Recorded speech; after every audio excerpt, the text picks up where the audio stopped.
Oi, pessoas! E aí, como vocês estão? Pessoal, tô meio sumidinha, né?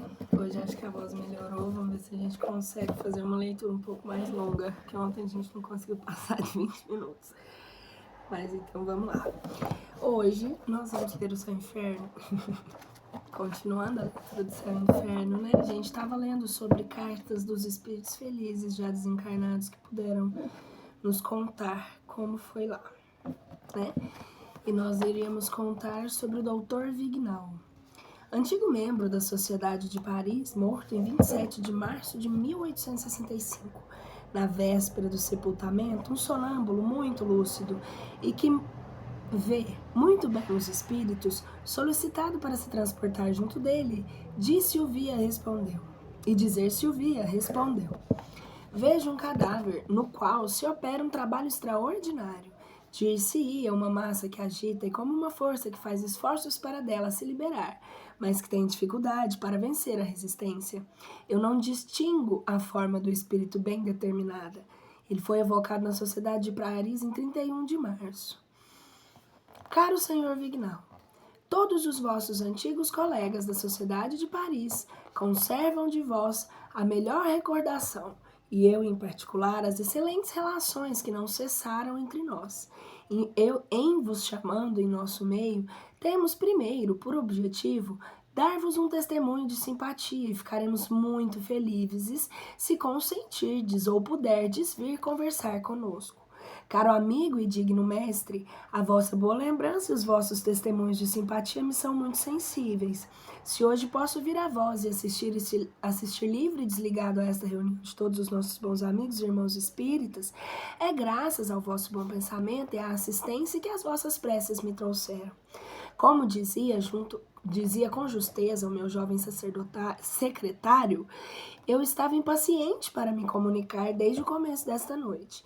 Empreguei todas as minhas forças espirituais para dominar esse desejo. Nossas conversas e graves questões que agitastes, me interessando vivamente, tornaram a minha espera menos penosa. Perdoai, caro amigo, mas o meu reconhecimento pedia para se manifestar. Pergunta: quereis nos dizer primeiro como vos encontrais no mundo dos espíritos? Ao mesmo tempo, quereis nos descrever o trabalho da separação, as vossas sensações naquele momento e dizer-nos ao cabo de quanto tempo vos reconhecestes? Eu estou tão feliz quanto se pode sê-lo, quando se vê confirmarem-se plenamente todos os pensamentos secretos que se pode haver emitido sobre uma doutrina consoladora e reparadora. Sou feliz, sim, eu o sou, porque agora vejo sem nenhum obstáculo desenvolver-se diante de mim o futuro da ciência e da filosofia espíritas. Mas afastaremos por hoje essas digressões inoportunas. Virei de novo vos entreter a respeito, sabendo que a minha presença vos proporcionará tanto prazer quanto eu mesmo sinto em vos visitar. O dilaceramento foi bastante rápido, mais rápido que o meu pouco mérito me fazia esperar. Fui poderosamente ajudado pelo vosso concurso e o vosso sonâmbulo vos deu uma ideia muito límpida do fenômeno da separação para que eu não insista nisso. Era uma espécie de oscilação descontínua, uma espécie de arrastamento em dois sentidos opostos. O espírito triunfou, uma vez que aqui estou. Não deixei completamente o corpo, senão o momento em que foi depositado na terra. Retornei convosco. O que pensais do serviço feito para os vossos funerais? Fiz meu dever assistir a ele. Neste momento, estáveis bastante desligado para vê-lo e as preces que fiz por vós, não ostensivamente bem entendido, chegaram a vós? Sim, como vos disse, a vossa assistência em tudo fez a sua parte. Regressei convosco, abandonando a minha velha crisálida. As coisas materiais pouco me tocam, de resto o sabeis. Eu não pensava senão na alma e em Deus. Lembrai-vos de que o vosso pedido, há 5 anos, no mês de fevereiro de 1860, fizemos um estudo sobre vós, estando ainda vivo. Naquele momento, o vosso espírito estava desligado para vir conversar conosco. Quereis nos descrever, tanto quanto possível, a diferença que existe entre o vosso desligamento atual e o de então? Sim, certamente, disse eu me lembro. Mas que diferença entre o meu estado de então e o de hoje?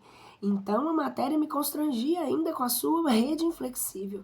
Queria desligar-me de maneira mais absoluta e não podia. Hoje sou livre.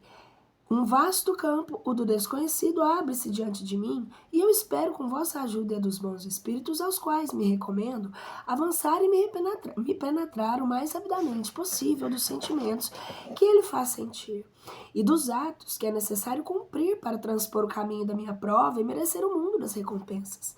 Que majestade, que amplidão! É quase um sentimento de assombro que domina. Então, quando fracos como somos, queremos fixar as sublimes claridades. Pergunta: numa outra vez, ficaremos felizes em continuar esta conversa quando quiser se aparecer entre nós. Respondi sucintamente. Respondi sucintamente. É automático, gente. Respondi sucintamente na sequência as vossas perguntas. Não exijais ainda mais do vosso fiel discípulo. Não estou inteiramente livre. Conversar ainda seria minha alegria. O meu guia modera o meu entusiasmo. Já pude apreciar bem a sua bondade e a sua justiça para submeter-me inteiramente à sua decisão. Qualquer pesar que sinta por ser interrompido. Consolo-me pensando que frequentemente poderei vir assistir incógnito às vossas reuniões. Algumas vezes vos falarei. Eu vos amo e vos quero prová-lo. Mas outros espíritos mais avançados que eu reclamam a prioridade e devo apagar diante daqueles que consentiram ao meu espírito dar um livre voo à torrente de pensamentos que havia acumulado. Deixo-vos, amigos, e devo agradecer duplamente, não somente a vós, espíritas que me chamastes, mas também a este espírito que me consentiu que eu tomasse o seu lugar e que, quando vivo, levava o ilustre nome de Pascal. Aquele que foi será sempre o mais devotado dos vossos adeptos, Dr. Vignal. Victor Leboufle.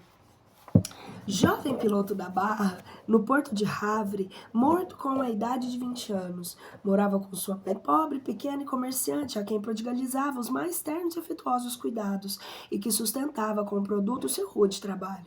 Jamais o viram frequentar os cabarés, nem se entregar aos excessos tão frequentes em sua profissão, porque não queria desviar a menor parte do seu ganho do piedoso uso ao qual o consagrava. Todo o tempo que não empregava no seu serviço dava-o à sua mãe para poupá-la da fadiga. Atacado há muito tempo pela doença da qual sabia que deveria morrer, escondia os seus sofrimentos com medo de causar-lhe inquietude e para que ela não privasse de sua parte no trabalho. Eram necessários a esse rapaz um bem grande fundo de qualidades naturais e uma bem grande força de vontade para resistir na idade das paixões aos perniciosos arrastamentos no meio em que vivia. Era de uma piedade sincera, e a sua morte foi edificante. Na véspera da sua morte, pediu à sua mãe que fosse descansar um pouco, dizendo ele mesmo que sentia necessidade de dormir. Esta teve então uma visão. Achava-se, disse ela, numa grande escuridão. Depois viu um ponto luminoso que crescia pouco a pouco e o quarto se iluminou por uma brilhante claridade, da qual se destacou a figura de seu filho, radiosa e elevando-se no espaço infinito. Ela compreendeu que o seu fim estava próximo. Com efeito, no dia seguinte, a sua bela alma deixou a terra, enquanto seus lábios murmuravam uma prece. Uma família espírita que conhecia sua bela conduta e se interessava por sua mãe, que ficou só, e teve a intenção de evocá-lo pouco tempo depois da sua morte, mas ele se manifestou espontaneamente pela comunicação seguinte. Desejáveis saber o que sou agora. Bem feliz, mas bem feliz. Não conteis por nada os sofrimentos e as angústias, porque eles são a fonte de bênçãos e de felicidade além do túmulo, da felicidade. Não compreendeis o que esta palavra significa. Os felizes da terra estão longe daquilo que sentimos. Quando retornamos para o Senhor com uma consciência pura, com a confiança do servidor que cumpriu com o dever que espera, cheio de alegria e aprovação daquele que é tudo. Meus amigos, a vida penosa é tão difícil. A vida penosa é tão difícil, se não olhardes o fim. Mas eu vos digo em verdade, quando vierdes entre vós, se a vossa vida foi segundo as leis de Deus, serei recompensados bem além dos sofrimentos e dos méritos que credes haver conquistados para o céu. Sedes bons, sede caridosos, dessa caridade desconhecida para muitos dentre os homens, que se chama benevolência. Sede prestativos aos vossos semelhantes, fazei para eles mais do que gostarias que se fizesse para vós mesmos, porque ignorais a miséria íntima e reconheçais a terra. Ajudai minha mãe, minha pobre mãe, minha única saudade da terra. Ela deve sofrer outras provas e é necessário que chegue ao céu. Adeus, vou por ela. Victor. O guia do médium. Os sofrimentos experimentados durante uma encarnação terrestre nem sempre são uma punição.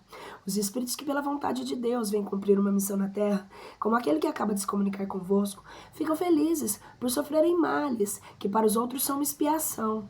O sono se retempera junto do mais alto e dá-lhes a força de tudo suportarem para sua maior glória. A missão desse espírito em sua última existência não era de uma missão notável, mas embora haja sido obscura, não teve como isso senão mais mérito, porque não podia estar estimulada pelo orgulho. Havia primeiro um dever de reconhecimento para ser cumprido diante daquela que foi sua mãe. Deveria em seguida mostrar que nos piores meios pode-se encontrar almas puras, com sentimentos nobres e elevados, e que com a vontade pode-se resistir a todas as tentações. É uma prova de que as qualidades têm uma causa anterior, e o seu exemplo não terá sido estéril.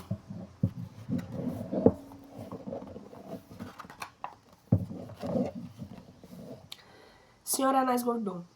Muito jovem, notável pela doçura de seu caráter e pelas qualidades morais mais eminentes, falecida em novembro de 1860, ela pertencia a uma família de trabalhadores nas minas de carvão das cercanias de Saint-Étienne, circunstância importante para apreciar a sua posição como espírito.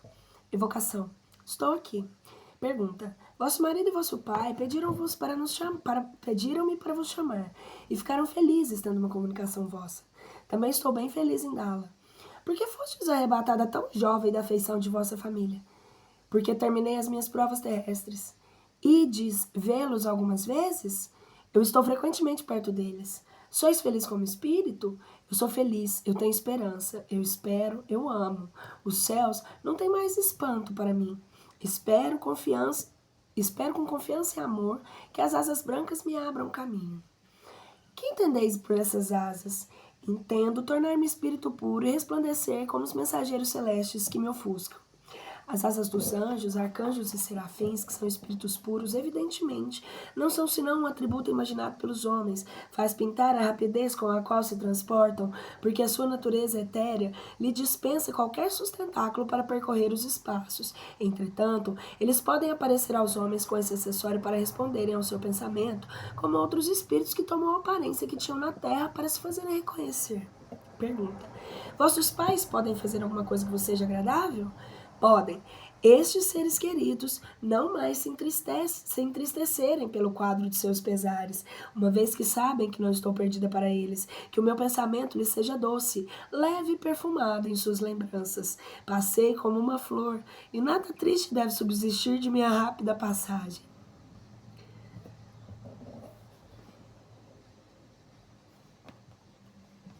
Pergunta. De onde vem a vossa linguagem? De onde vem que a vossa linguagem seja tão poética e tão pouco em relação à posição que tinhas na terra? É que a minha alma é quem fala. E sim, eu tinha conhecimentos adquiridos frequentemente, Deus me permite que os espíritos delicados se encarnem entre os homens mais rudes para fazê-los pressentir as delicadezas que alcançarão e compreenderão mais tarde. Sem essa explicação tão lógica e tão conforme a solicitude de Deus, para que com as suas criaturas dificilmente dar-se-ia conta do que à primeira vista poderia parecer uma anomalia. Com o efeito do que mais gracioso e do mais poético que a linguagem do espírito dessa jovem, educada no meio dos mais rudes trabalhos, a contrapartida se vê frequentemente, a contrapartida se vê frequentemente. São os espíritos inferiores encarnados entre os homens mais avançados, mas com o objetivo oposto, é tendo em vista o seu próprio adiantamento, que Deus coloca em contato com o mundo esclarecido e que muitas vezes também passa a servir de prova a este mesmo mundo. Que outra filosofia pode resolver tais problemas? Desculpem, gente. Maurice Gontran. Filho único, falecido com 18 anos, de uma afecção do pulmão. Inteligência rara, razão precoce, grande amor aos estudos, caráter doce, amante e simpático. Ele possuía todas as qualidades que dão as mais legítimas esperanças de um brilhante futuro. Seus estudos terminaram cedo, com maior sucesso, e ele trabalhava na escola politécnica. Para seus pais, sua morte foi a causa de uma dessas dores que deixaram traços profundos, pois, sendo ele de natureza delicada, atribuíam o seu fim prematuro ao trabalho para o qual impediram e se repreendiam. A que diziam serve-lhe agora tudo o que aprendeu? Melhor fora que tivesse permanecido ignorante, porque disso não necessitaria para viver e sem dúvida estaria entre nós, consolaria nossa velhice. Se conhecessem o Espiritismo, sem dúvida raciocinariam de outro modo. Mais tarde, aí encontram a verdadeira consolação. A comunicação seguinte foi dada pelo filho a um de seus amigos, e alguns meses depois de sua morte. Meu caro Maurício, a terna afeição que tinhais por vossos pais faz com que eu não duvide do vosso desejo de levantar a coragem deles, se isso está no vosso poder. O desgosto, eu diria, o desespero em que vossa morte os mergulhou, alerta-lhes visivelmente a saúde, levando-os a desgostarem da vida. Algumas boas palavras vossas, sem dúvida, poderão fazer renascer neles a esperança. Meu velho amigo, esperava com impaciência a oportunidade que me ofereceis para me comunicar. A dor dos meus pais que me aflige, porém, ela se acalmará quando tiverem a certeza de que não estou perdido para eles. E é em convencê-lo dessa verdade que deveis vos interessar. E a isso chegareis certamente. Era necessário esse acontecimento para levá-los a uma crença que fará a sua felicidade, porque ela lhes impedirá de murmurar enquanto os decretos da providência. Meu pai, vós o sabeis, que era muito cético a respeito da vida futura. Deus permitiu que tivesse essa aflição para tirá-lo do seu erro.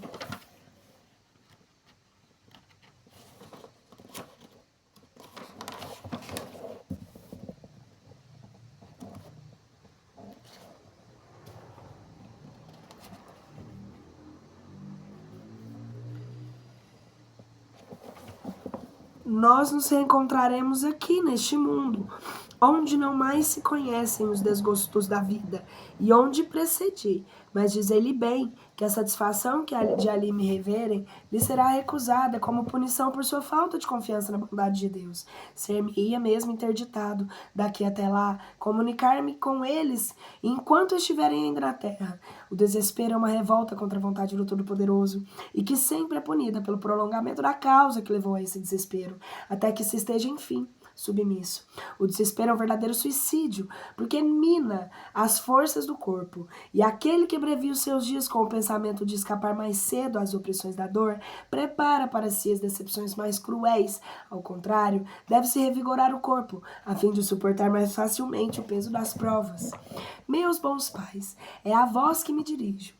Desde que deixei o meu despojo mortal, não deixei de estar junto a vós, e mais frequentemente do que estava quando vivia na terra. Consolai-vos, pois porque não estou morto? Estou mais vivo do que vós, só o meu corpo morreu, mas o meu espírito vive sempre. Ele está lá livre, feliz, doravante ao abrigo das doenças, das enfermidades e da dor. Em lugar de vos afligir, regozijai-vos, por me saberem no meio isento de cuidados e de receios, onde a oração é arrebatado por uma alegria pura e sem mescla. Ó, meus amigos, não lastimeis aqueles que morrem prematuramente. É uma graça que Deus lhe concede, poupando-lhes as tribulações da vida. Minha existência dessa vez não deveria prolongar-se por mais tempo na terra. Eu tinha adquirido o que aí deveria adquirir, a fim de preparar-me para cumprir mais tarde uma missão mais importante. Se tivesse vivido por mais longos anos, sabeis a quais perigos, a quais seduções eu estaria exposto? Sabeis que, não estando ainda bastante forte para resistir, houvesse sucumbido, e isso poderia ser para mim um atraso de vários séculos, porque, pois, lamentais o que me é vantajoso?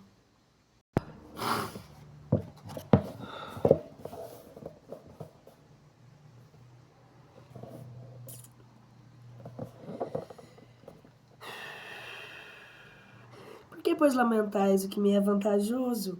Uma dor inconsolável neste caso acusaria uma falta de fé, e não poderia ser legitimada senão pela crença no nada. Sim, são para se lamentar aqueles que têm essa crença desesperante, porque para eles não há consolação possível. Os seres queridos estão perdidos e sem retorno. A tumba levou-lhes a última esperança. Vossa morte foi dolorosa? Não, meu amigo, não sofri senão antes de morrer a moléstia que me arrebatou, mas esse sofrimento diminuía à medida que o último momento se aproximava. Depois, uma luz, e eu dormi sem pensar na morte. Sonhei, um sonho delicioso, e sonhava que estava curado, não sofria mais.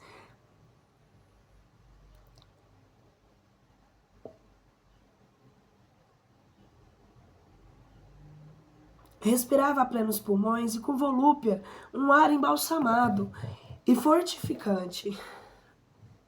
Era transportado através do espaço, por uma força desconhecida. Uma luz brilhante resplandecia ao meu redor, mas sem cansar a minha visão. Vi meu avô. Ele não tinha mais o rosto descarnado, mas um ar de frescor e de juventude. Estendeu-me os braços e apertou-me com efusão sobre o seu coração. Uma multidão de outras pessoas com semblantes risonhos acompanhavam. Todos me acolhiam com bondade e benevolência. Parecia-me reconhecê-las, estava feliz por vê-las, e todos juntos trocamos palavras e testemunhos de amizade. Pois bem, o que eu acreditava ser um sonho era realidade, mas não deveria despertar na terra. Eu estava desperto no mundo dos espíritos. A vossa moléstia fora causada pela vossa muito grande assiduidade ao estudo? Resposta: não. Disso estejais bem persuadidos. O tempo que deveria viver na terra estava marcado e nada poderia aí reter-me por mais tempo. Meu espírito, nesses momentos de desligamentos, sabia o bem e estava feliz pensando na sua próxima libertação. Mas o tempo que aí passei não foi sem proveito. E hoje eu felicito por não tê-lo perdido. Os estudos sérios que fiz fortificaram a minha alma e aumentaram os meus conhecimentos. Foi outro tanto de educação. E se não pude aplicá-los na minha curta permanência entre nós, aplicá-los-ei mais tarde com mais fruto. Adeus, caro amigo. Vou para junto dos meus pais, dispô-los para receberem esta comunicação. Maurício.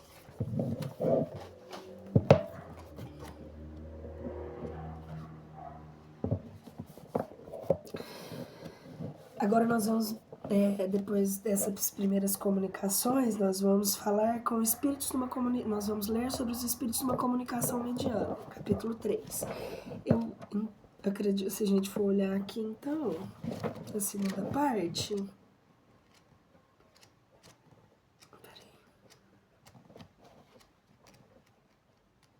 Isso. Nós falamos com os espíritos felizes, que são espíritos que estavam mais afinizados, né, com as comunicações, porque já estudavam isso do lado de cá. Então agora nós vamos entrar no capítulo 3 e nós vamos falar sobre...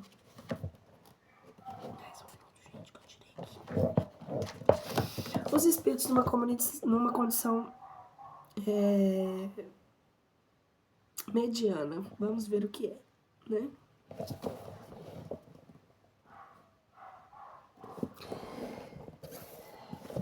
Espíritos, capítulo 3. Espíritos numa condição mediana.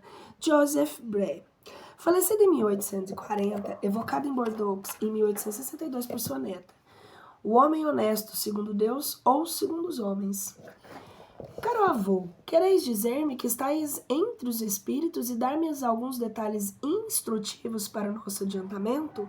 Tudo o que quiserdes, minha cara criança. Espio a minha falta de fé, mas a bondade de Deus é grande. Leve em conta as circunstâncias.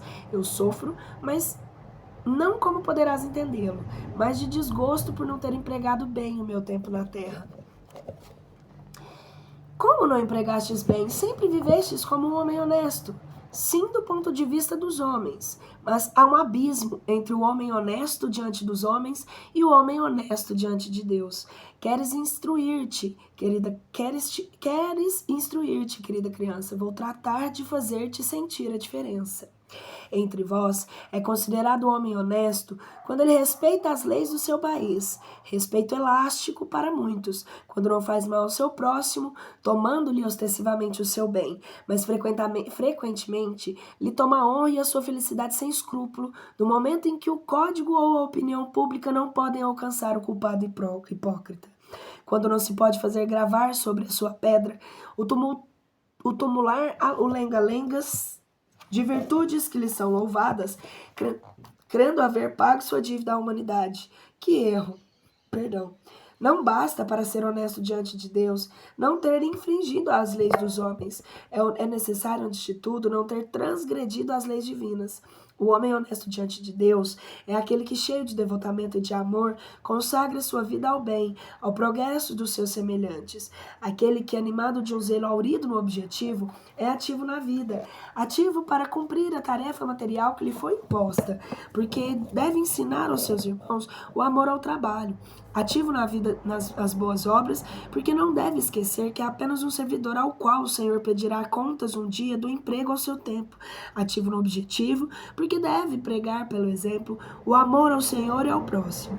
O homem honesto diante de Deus deve evitar com cuidado essas palavras mordazes, veneno escondido sobre flores, que destroem as reputações e frequentemente matam um homem moral cobrindo de ridículo. O homem honesto diante de Deus deve sempre ter o coração fechado à menor levedura do orgulho, da inveja e da ambição. Deve ser paciente e doce para com aqueles que o atacam. Deve perdoar do fundo do seu coração sem esforços e, sobretudo, sem ostentação. A quem quer que o haja ofendido, deve amar o seu Criador em todas as suas criaturas. Enfim, deve pôr em prática este resumo, tão conciso, com tão grandes deveres do homem: amar a Deus acima de todas as coisas e ao próximo como si mesmo.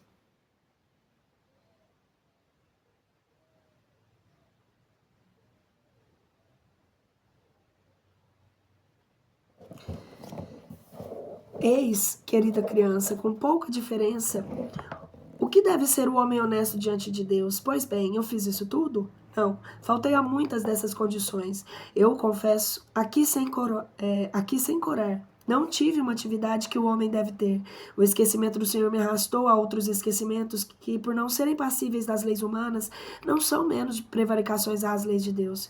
Sofri bastante com isso quando senti, e eis porque espero hoje, mas com a consoladora esperança na bondade de Deus, que vê o meu arrependimento. Conta-lhes, cara criança, repete àqueles que têm a consciência pesada que cubram as suas faltas à força de boas obras, a fim de que a misericórdia divina estenda sobre eles. Seus olhos paternais contarão as expiações e a sua mão poderosa apagará as faltas. Senhora Ellen Michel, jovem de 25 anos, morta subitamente há alguns minutos em sua casa, sem sofrimentos e sem causa anterior conhecida.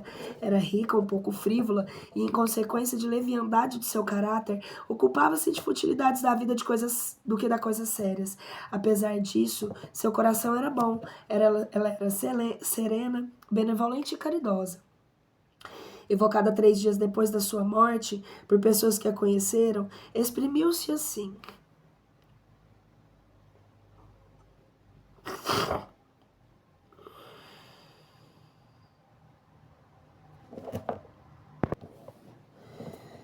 não sei onde estou, que perturbação me cerca. Chamaste-me e eu vim. Não compreendo porque não estou em minha casa. Chamaram-me ausente. Choram-me ausente e eu estou lá. Não posso fazer-me compreender por todos eles. Meu corpo não me pertence mais e todavia sinto um frio e gelado. Quero deixá-lo. E estou presa lá. E a ele retorno sempre. Sou 2 pessoas. Quando compreenderei o que me ocorre? É necessário ainda que eu vá colar.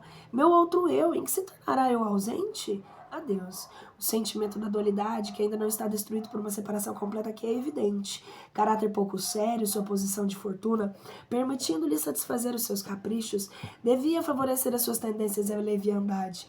Não é, pois, de se admirar que o seu desligamento foi pouco rápido e que 3 dias depois da sua morte ela se sentisse ainda ligada a seu envoltório corpóreo. Mas como nela não havia nenhum vício sério e o fundo era bom, esta situação não tinha nada de muito penosa e não durou muito tempo. Evocada de novo depois de alguns dias, as suas ideias já tinham mudado muito. E eis o que ela diz: obrigada por terem orado por mim. Reconheço a bondade de Deus, que me poupou os sofrimentos e a apreensão do momento da separação do meu corpo e do meu espírito. Minha pobre mãe terá muita dificuldade para resignar-se. Ela, porém, será sustentada. E o que aos seus olhos é uma terrível infelicidade, era indispensável a fim de que as coisas do céu se tornassem para ela o que devem ser. Tudo.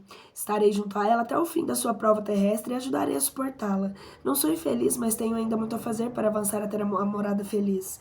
Pedirei a Deus permitir-me retornar a esta terra, porque eu tenho que reparar o tempo que aí pedi nessa existência. Que a fé vos sustente, meus amigos. Tende confiança na eficácia da prece, quando ela parte verdadeiramente do coração. Deus é bom. Tivestes muito tempo para vos reconhecer? Compreendi a morte no mesmo dia em que orastes por mim.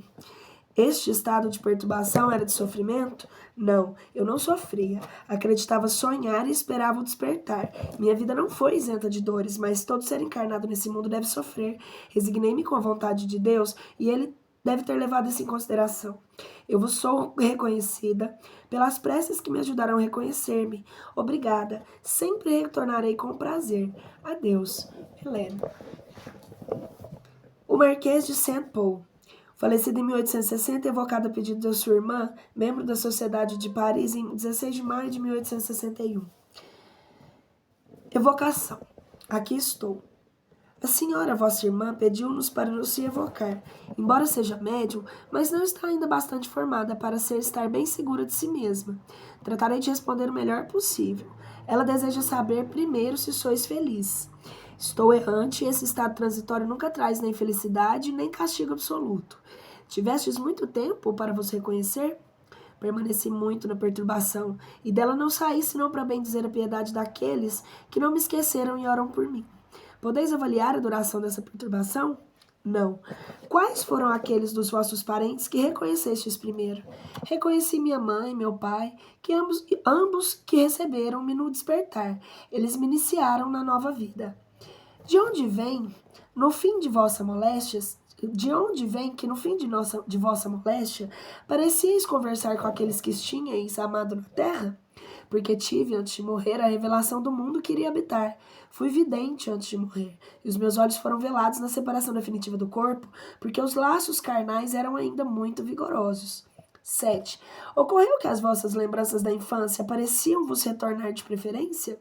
Porque o começo está mais próximo do fim do que o meio da vida. Como o entendeis? Quer dizer que os agonizantes se lembram e veem como uma miragem de consolação os jovens e puros anos. Provavelmente é por um motivo semelhante que os velhos, à medida que se aproximam do fim da vida, algumas vezes, têm uma lembrança tão precisa dos menores detalhes dos seus primeiros anos. 8. Porque falando no vosso corpo, faláveis sempre na terceira pessoa, porque eu era vidente, e vos disse, e sentia nitidamente a diferença que existe entre o físico e o moral.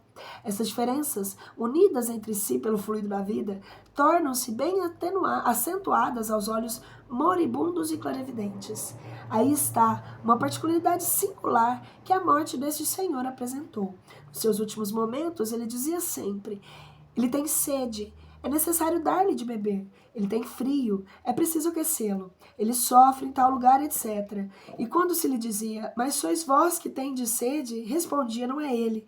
Aqui se desenham perfeitamente duas existências. O eu pensante está no espírito e não no corpo. O espírito já tem parte desligado, considerava o seu corpo como uma outra individualidade, que não era mais ele propriamente falando. Era, pois, ao seu corpo que era necessário dar de beber, e não a ele ao espírito. Este fenômeno se nota bastante entre certos sonâmbulos.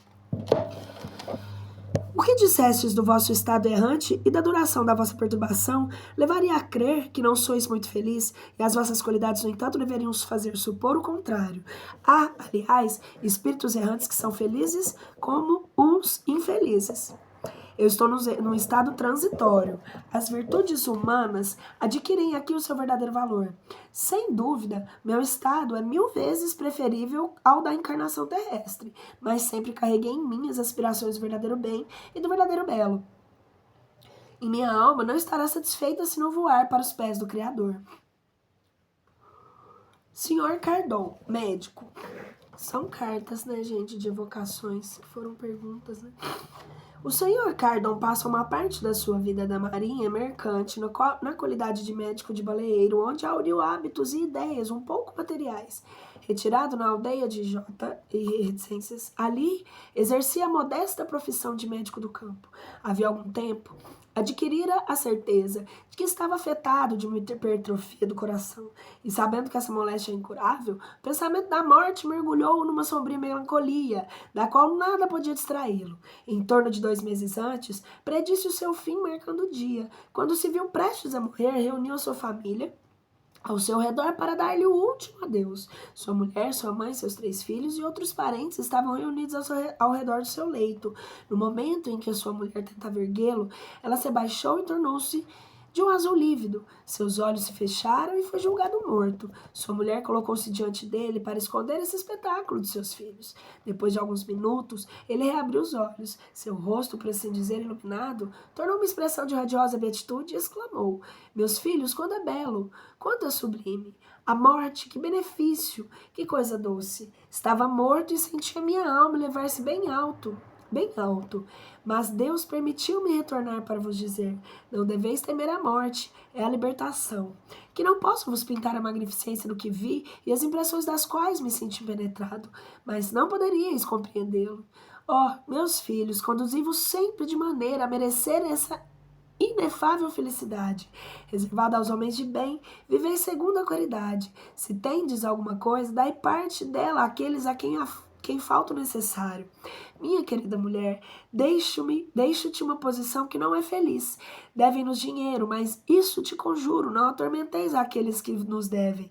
Se estiverem em dificuldade, espera para que possam liquidar, e aqueles que não o puderem, fazer-lhe o seu sacrifício. Deus, por isso, recompensar-te-á. Tu, meu filho, trabalha para sustentar tua mãe. Seja sempre um homem honesto e guarda-te de nada fazer que possa desonrar a nossa família.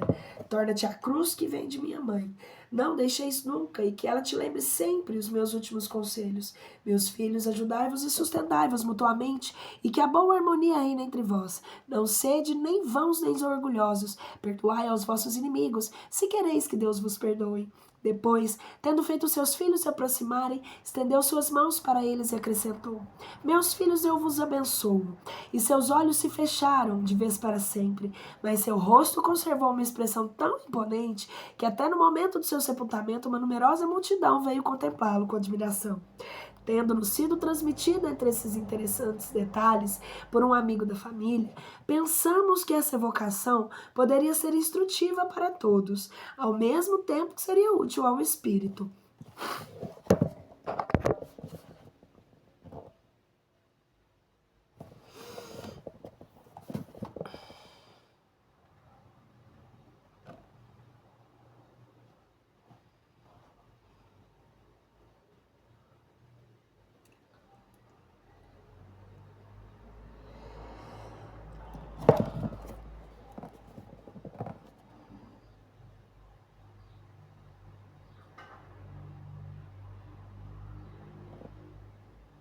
Peraí que eu me perdi aqui, gente.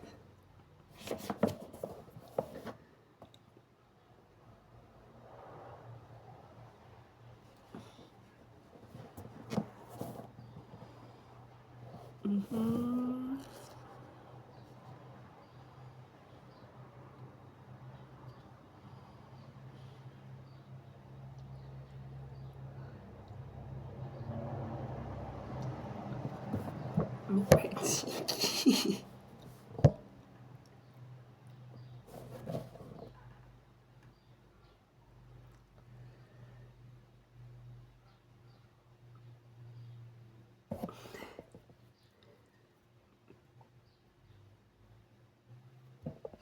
Vou voltar aqui porque eu me perdi, eu vou voltar ali. Então a gente estava falando do Sr. Cardon.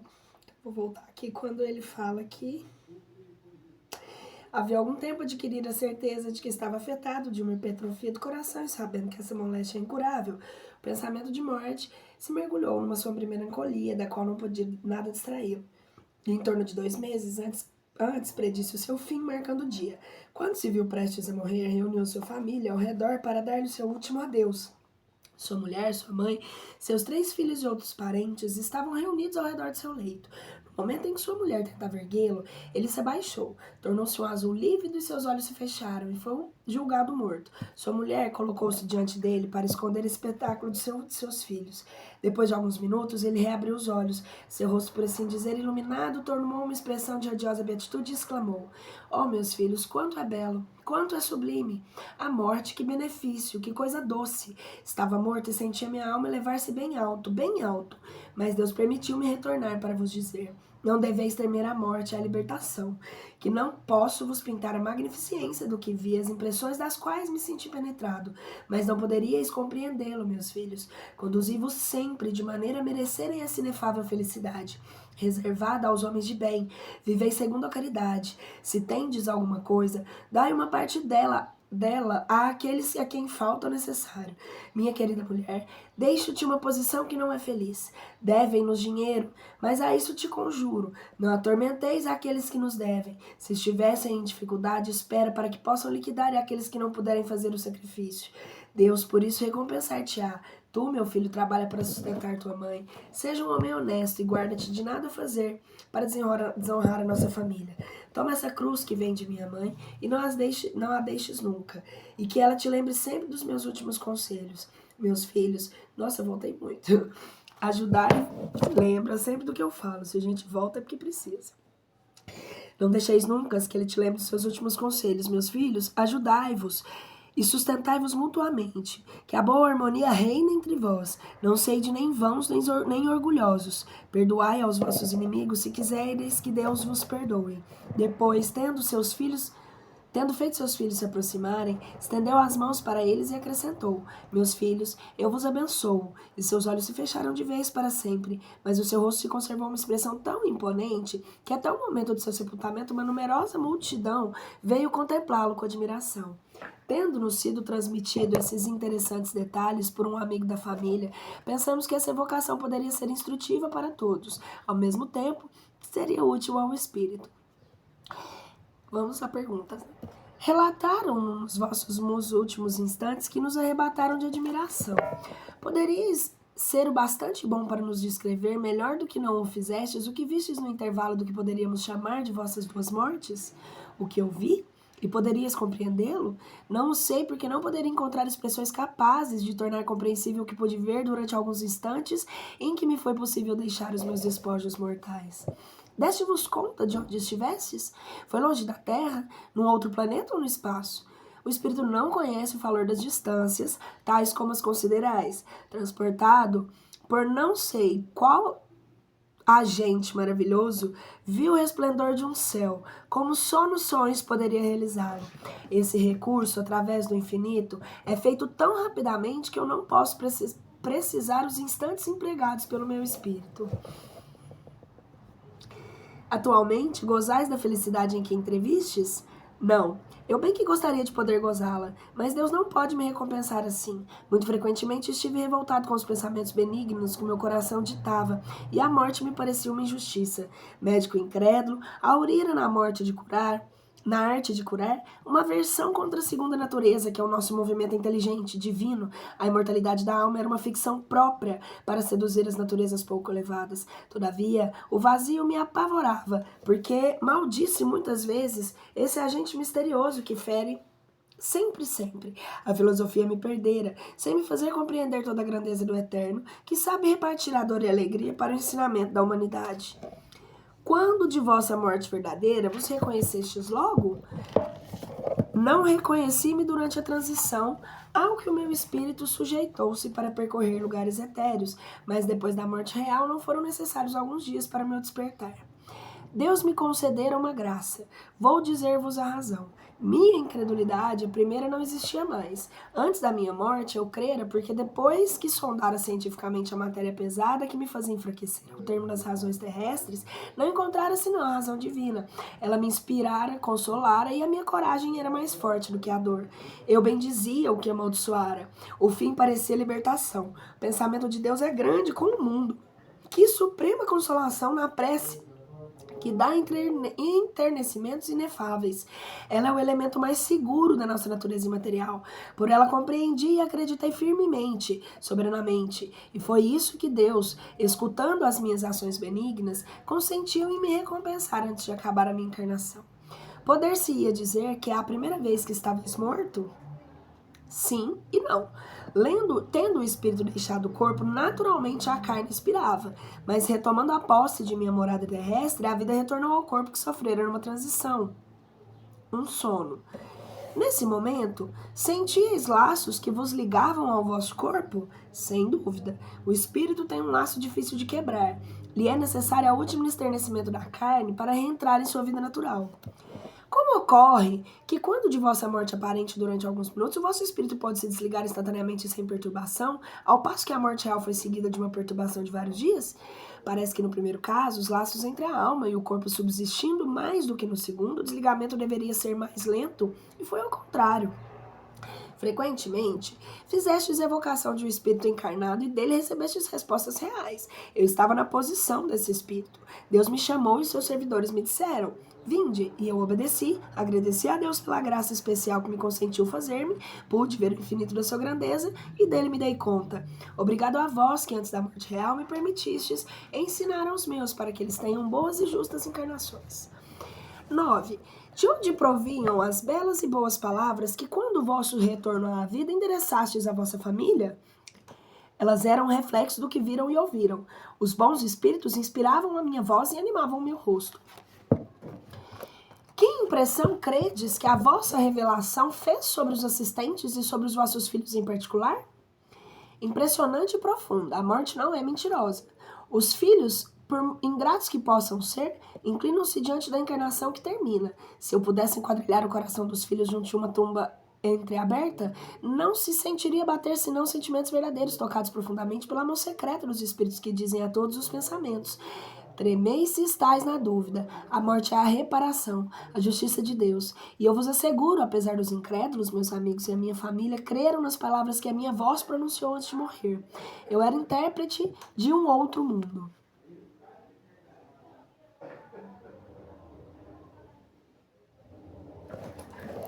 11.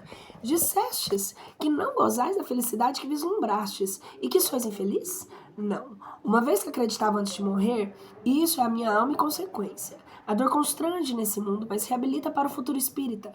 Notai que Deus soube dar-me conta de minhas preces e de minha crença absoluta nele. Eu estou na rota da perfeição e chegarei ao objetivo que me foi permitido entrever. Orai, meus amigos, por esse mundo invisível que preside aos vossos destinos. Essa permuta fraternal é a caridade. É uma alavanca poderosa que põe em comunicação os espíritos de todos os mundos. 12. Gostarias de dirigir algumas palavras à vossa mulher e aos vossos filhos?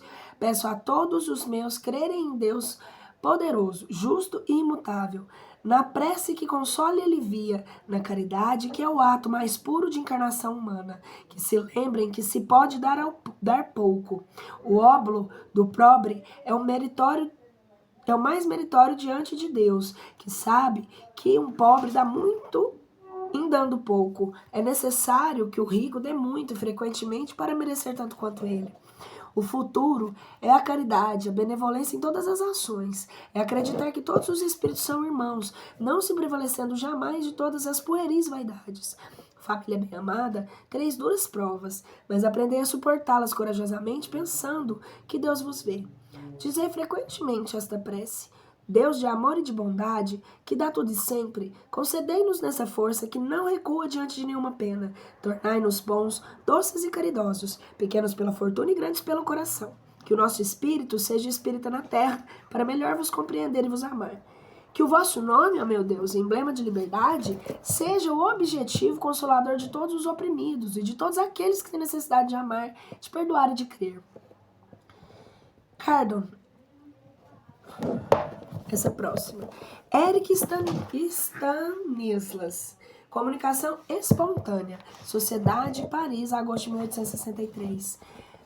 Quanto as emoções vivamente sentidas por corações calorosos nos proporcionam de felicidade. Ó doces pensamentos que vindes abrir um caminho de salvação a todo aquele que vive, a todo aquele que respira material e espiritualmente. Que o vosso bálsamo salvador não cesse de derramar em grandes flocos sobre vós e sobre nós.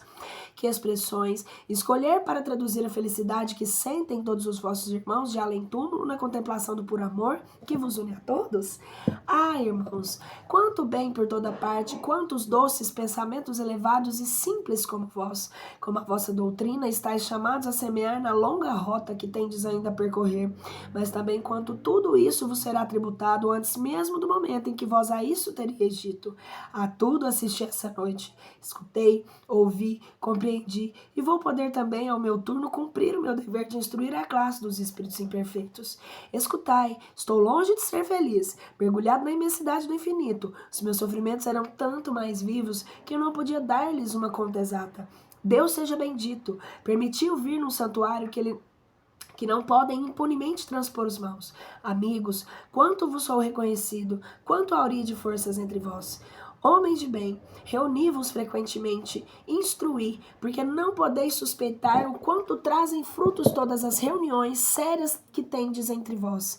Os espíritos que ainda têm muitas coisas para aprender, aqueles que permanecem voluntariamente inativos, preguiçosos e esquecidos de seus deveres, podem se encontrar, seja por uma circunstância fortuita, seja de outro modo entre vós, feridos por um choque terrível. Eles podem, e é o que ocorre com frequência, inclinar-se sobre eles mesmos, reconhecer-se, entrever o objetivo e alcançar, fortes pelo exemplo que lhes dais, procurar os meios que podem lhe fazê-los sair do estado penoso em que se encontram.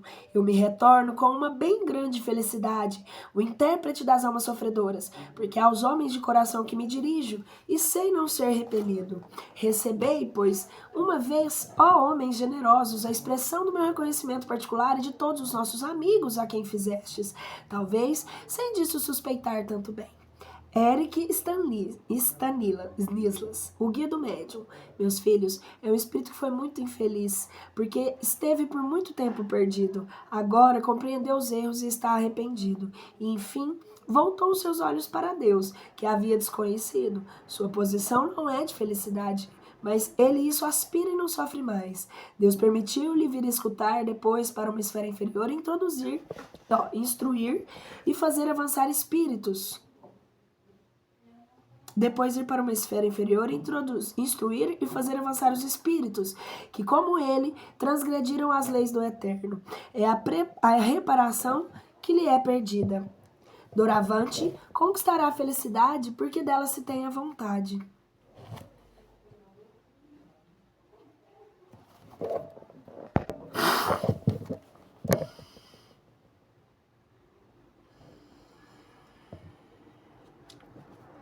O próximo, senhora Ana B. Belleville. Jovem mulher, morta aos 35, depois de uma longa e cruel doença. Viva, espiritual, dotada de uma rara inteligência, de uma grande retidão de julgamento e de eminentes qualidades morais. Esposa e mãe de família devotada.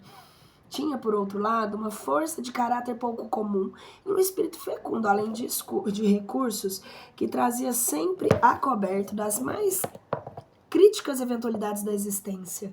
Sem rancor para com aqueles aos quais tinham mais se lamentar, estava sempre pronta a lhes prestar o serviço quando possível. Intimamente ligados com ela há muitos anos, pudemos conseguir todas as fases da sua existência e todas as peripécias do seu fim. Um acidente provocou a terrível doença que deveria levá-la e que a reteve 3 anos no leito, sujeita aos mais atrozes sofrimentos, que suportou até o último momento com uma coragem heróica e a despeito dos quais a sua alegria não abandonou. Ela acreditava firmemente na alma e na vida futura, mas se preocupava muito pouco com isso. Todos os seus pensamentos se dirigiam para a vida presente, ao qual se agarrava muito, sem, entretanto, ter medo da morte e sem procurar os gozos materiais, porque a sua vida era muito simples e passava sem dificuldade daquilo que não podia se proporcionar. Mas tinha instintivamente o gosto do bem e do belo, que sabia levar até as menores coisas. Queria viver menos por ela que por seus filhos, aos quais sentia que era necessária. Foi por isso que se agarrou à vida. Conhecia o espiritismo sem ter estudado a fundo. Interessava-se por ele, entretanto, não chegou a fixar os seus pensamentos no futuro.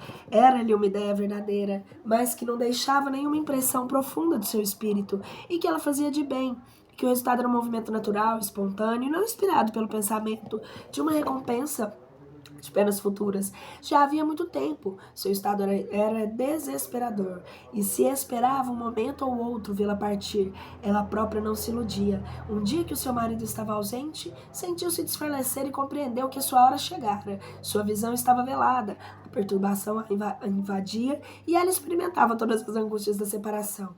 Entretanto, custava-lhe morrer antes do retorno de seu marido. Fazendo sobre ela um supremo esforço, disse consigo mesma: não, eu não quero morrer. Sentiu então a vida renascer em si e recobrou o pleno uso das suas faculdades. Quando seu marido retornou, disse-lhe: eu ia morrer, mas eu quis esperar que estivesse perto de mim, porque tenho ainda várias recomendações a te fazer. A luta entre a vida e a morte se prolongou assim durante 3 meses, que não foram senão uma longa e dolorosa agonia. Evocação no dia seguinte de sua morte. Meus bons amigos, obrigada por se ocuparem de mim. De resto, fostes para mim como bons pais. Pois bem, regozijai-vos, e eu sou feliz. Tranquilizai meu pobre marido e velai sobre os meus filhos. Fui para junto deles logo em seguida. Parece que a sua perturbação não foi muito longa, uma vez que nos respondeu com lucidez. Meus amigos, eu sofri tanto, e sabeis, sofri com resignação. Pois bem, minha prova terminou. Dizeis que eu estou completamente desligada? Não, mas não sofro mais. E é para mim um grande alívio. Por essa vez eu estou bem radicalmente curada. E eu vos asseguro, mas eu tenho necessidade que me ajudem com o concurso da prece para poder vir em seguida trabalhar conosco. Qual pode ser a causa dos vossos longos sofrimentos? Passado terrível, meu amigo. Podeis dizer-nos qual foi esse passado? Deixai-me esquecer um pouco. Eu paguei tão caro. Um mês depois de sua morte. Agora que deveis estar mais completamente desligada e que vos reconheceis melhor, ficaríamos muito felizes tendo convosco uma conversa mais explícita. Poderias dizer-nos qual foi a causa da vossa longa agonia? Por que estivesses durante meses entre a vida e a morte? Obrigada, meus bons amigos, pelas lembranças e por vossas boas preces. Quanto elas me são salutantes e quanto contribuíram para o meu desligamento. Ainda tenho necessidade de ser sustentada. Continuai a orar por mim. Compreendeis a prece, vós. Não são fórmulas banais que dizeis como tantos outros que não se dão conta do efeito que produz uma boa prece. Sofri muito, mas os meus sofrimentos me são largamente contados e me é permitido estar frequentemente junto dos meus queridos filhos que deixei com tantas amarguras. Eu mesma prolonguei meus sofrimentos. O meu ardente desejo de viver para os meus filhos me fazia com que me aferrasse de alguma sorte à matéria e me contrariamente aos outros obstinava-me e não queria abandonar esse infeliz corpo com o qual era necessário romper. E que entretanto para mim era um instrumento de tantas torturas.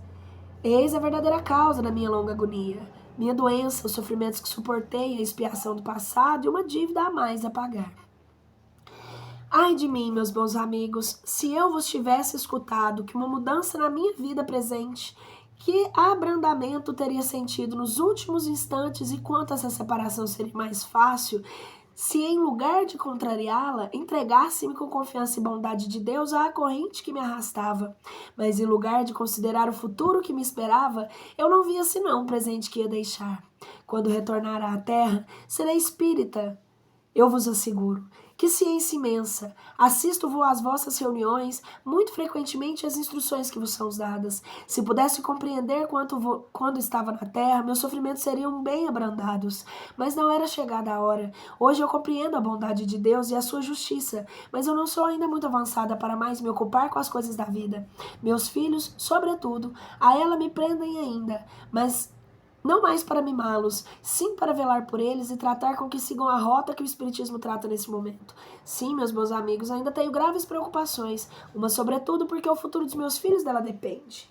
Podereis nos dar algumas explicações sobre o passado que deplorais?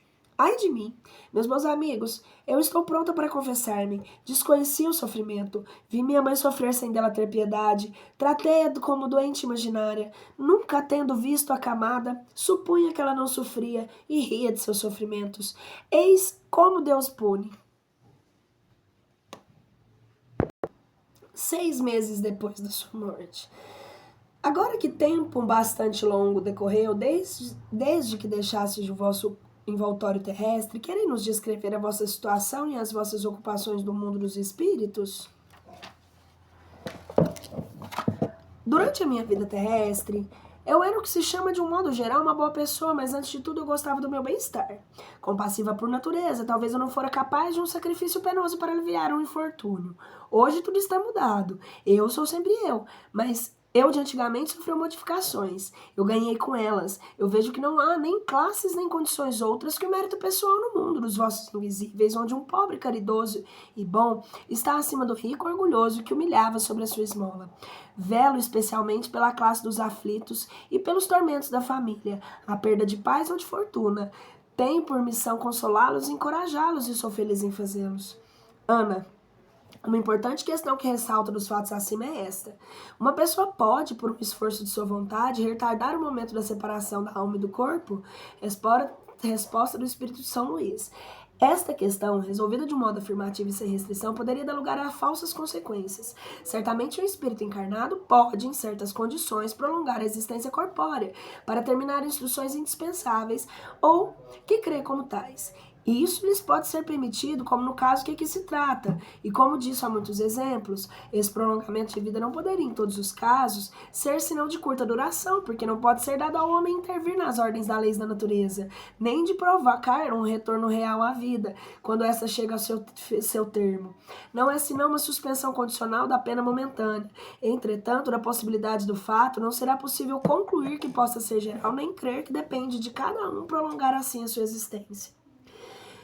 Como prova para o espírito ou o interesse de uma missão arrematar, os órgãos usados podem receber um suplemento de fluido vital que lhes permita acrescentar alguns instantes à manifestação material do pensamento. Os casos semelhantes são exceções e não regra. Não é necessário ver, não mais, nesse fato, uma derrogação de Deus à imutabilidade das suas leis, mas uma consequência do livre-arbítrio da alma humana que no último instante tem consequência da missão na qual está encarregada e quer, malgrado a morte, cumprir o que não pôde acabar. Algumas vezes, isso pode ser também uma espécie de punição infligida ao espírito que duvida do futuro, a de lhe conceder um prolongamento de vitalidade da qual sofre necessariamente. Poder-se-ia também admirar a rapidez do desligamento desse espírito, tendo em vista o seu apego à vida corpórea. Mas é necessário considerar que esse apego não tinha nada de sensual e nem de material. Tinha o mesmo seu lado moral, uma vez que era motivado pelo interesse de seus filhos de ter idade. Era, além disso, um espírito avançado em inteligência e em moralidade. Um grau a mais estaria entre os espíritos muito felizes. Ali não tinha, pois, nos laços perispirituais a tenacidade que resulta na edificação como matéria. Pode-se dizer que a vida enfraquecida por uma longa enfermidade, não tinha mais do que alguns fios. Foram esses fios que queriam impedir de que se romperem. Todavia, foi punida pela sua resistência, pelo prolongamento de seus sofrimentos que diziam respeito à natureza da doença, e não à dificuldade do desligamento. Por isso, depois da libertação, a perturbação foi de curta duração. Um fato igualmente importante decorre dessa evocação, assim como na maioria daquelas que são feitas em diversas épocas, mais ou menos afastadas da morte, que é a mudança que se cumpre gradualmente nas ideias do espírito, no qual se pode seguir o progresso, o que se traduz não por melhores sentimentos, mas por uma mais sadia apreciação das coisas. Progresso da alma na vida espiritual é, pois, um fato constatado pela experiência. A vida corporal é a que põe em prática esse progresso, é a prova de suas resoluções, o cadinho em que se depura. Desde o instante em que sua alma progride depois da morte, a sua sorte não pode estar irrevogavelmente fixada, porque a fixação definitiva da sorte é, como dissemos alhures, a negação do progresso. As duas coisas não podem existir simultaneamente. Resta aquela que tem a sanção dos fatos e da razão.